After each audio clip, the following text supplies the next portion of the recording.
مرحبا بكم dans votre chaîne physique et sa didactique. En principe, rien ne va de soi, rien n'est donné, mais tout est construit. Cet exercice vise à étudier le comportement des résistors dans un circuit. On travaille bien sûr avec la loi de Maille, la loi d'Ohm et même la loi de Neu. Ainsi, je considère ce circuit électrique contient une pile et 4 résistors.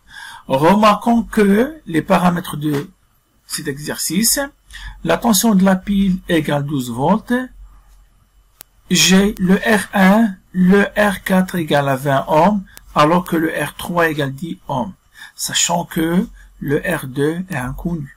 Mais finalement, j'ai un autre paramètre.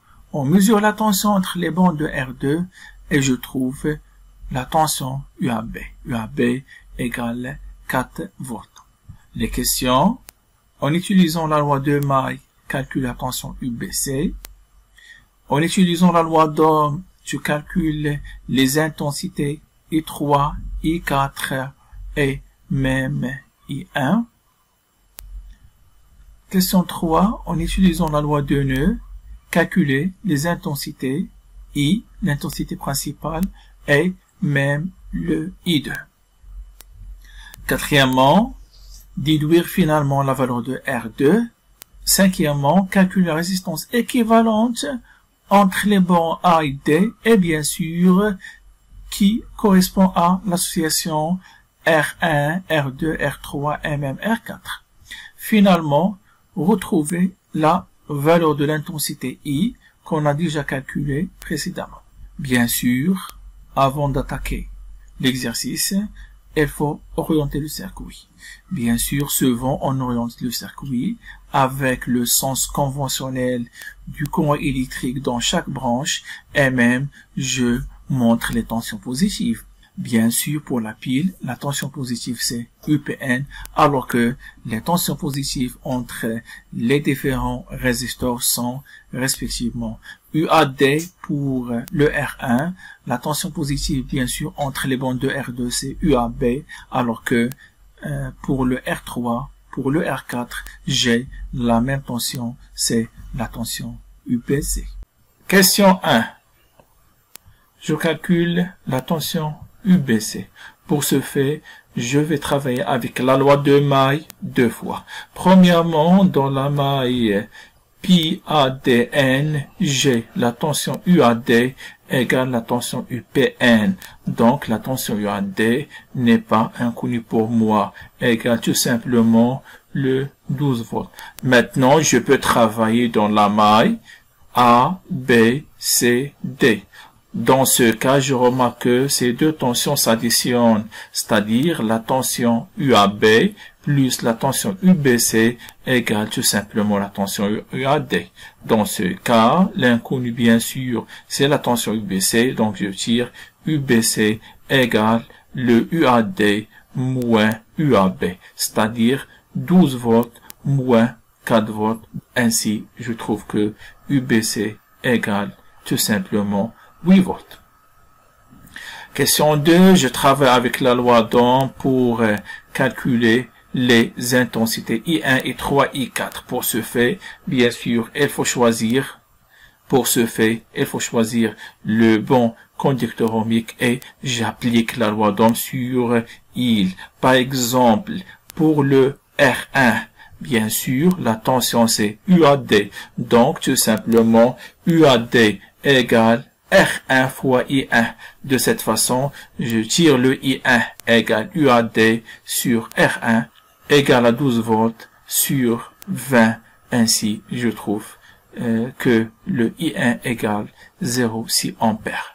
Maintenant, si j'applique par exemple la loi d'Ohm sur R3, bien sûr, la tension entre les bandes de R3 n'est que le UBC. Donc, UBC égale R3 fois E3. De cette façon, je tire le E3, sachant que UBC égale, d'après la question 1, 8 volts sur la résistance, bien sûr, égale des ohms. Ainsi, je trouve que l'intensité qui traverse le R3 égale 0,8 ampères. Maintenant, j'applique la loi d'Ohm sur R4. Dans ce cas, je sais bien que la tension entre les bornes de R4, c'est toujours UBC. Ainsi, je tire le I4. I4 égale UBC sur R4, donc le UBC c'est toujours 8 volts, alors que le R4 égale 20, ce qui donne tout simplement 0,4 ampères. Très bien, j'ai maintenant 3 intensités, pourquoi pas j'applique la loi de nœud pour calculer les intensités I et I2. Mais commençons tout d'abord avec le I2. Dans ce cas, je dis tout simplement que l'intensité I2 qui entre au niveau du point B égale la somme des intensités qui sortent, à savoir I3 et I4. Donc ainsi, je trouve que l'intensité qui traverse le I2 sera 1,2 ampères. Et maintenant, j'ai le I2, même j'ai le I1. Pourquoi pas j'applique la loi de nœud au point A. Dans ce cas, je peux dire que le I égale le I1 plus le I2. Ainsi, on aura 0,6 ampères bien sûr, plus 1,2 qui représente l'intensité de I2, ce qui donne 1,8 ampères. Maintenant, je passe à la question 4, déduire la valeur de la résistance R2. Pourquoi pas, puisque j'ai le I2, j'ai la tension AB, j'applique la loi d'Ohm sur R2. Dans ce cas, j'ai UAB égale R2 fois I2. De cette façon, je tire le R2 sera le rapport entre la tension et l'intensité. Bien sûr, la tension égale 4 volts, l'intensité bien sûr I2 égale 1,2 ampères. Ainsi, je trouve que la résistance R2 égale tout simplement 10 sur 3 ohms.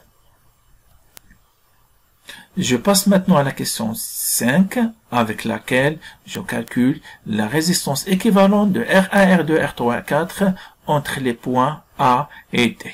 Alors, premièrement, par exemple, si je remarque le R3 et le R4 sont bien montés, bien sûr, en parallèle. Dans ce cas, ce sont les inverses qui s'additionnent. Donc, 1 sur ce qu'on appelle R34, c'est l'équivalent de R3 et R4, égale 1 sur R3 plus 1 sur R4. Bien sûr, d'après les données que j'ai ici, c'est 1 sur 10 plus 1 sur 20. Donc, finalement, ça nous donne 3 sur 20. Dans ce cas, la résistance équivalente 34 sera tout simplement l'inverse de 3 sur 20, ce qui donne exactement 20 sur 3 ohms. De cette façon, le R34 devient monté en série avec le R2. Sachant que R2 égale à 10 sur 3 ohms, le R34 égale 20 sur 3 ohms, donc ça tombe bien, 30 sur 3, tout simplement ça nous donne 10 ohms. Finalement, le R234 devient monté en parallèle avec le R1. Dans ce cas, ce sont les inverses qui s'additionnent et bien sûr, j'arrive maintenant à établir l'expression de la résistance totale. Donc, je note tout simplement R équivalente. 1 sur R équivalente égale 1 sur R1 plus 1 sur cette résistance équivalente. Ainsi, on aura 1 sur 20, bien sûr, sur 1 sur 10. Donc, finalement, ça nous donne 3 sur 20. Et de cette façon, la résistance équivalente égale tout simplement 20 sur 3 ohms. Pratiquement 6,67 ohms. Mais de préférable de garder même cette fraction. Voilà, j'arrive finalement à la question 6 avec laquelle je calcule cette intensité principale mais d'une autre façon. Comment? Puisque maintenant j'ai le R équivalent, pourquoi pas je remplace cette association par la résistance équivalente et ainsi j'applique la loi d'Ohm sur R équivalente puisque la tension entre les bandes de R équivalente n'est que le 12 volts, c'est-à-dire la tension UPN. Ainsi, d'après la loi d'Ohm, G, UPN égale à R équivalente fois I. De cette façon, je tire le I, sera le rapport entre la tension, 12 volts, et la résistance équivalente, 20 sur 3. Donc, ça nous donne 36 sur 20, ou bien exactement 1,8 ampères, sachant que précédemment, on a trouvé la même valeur.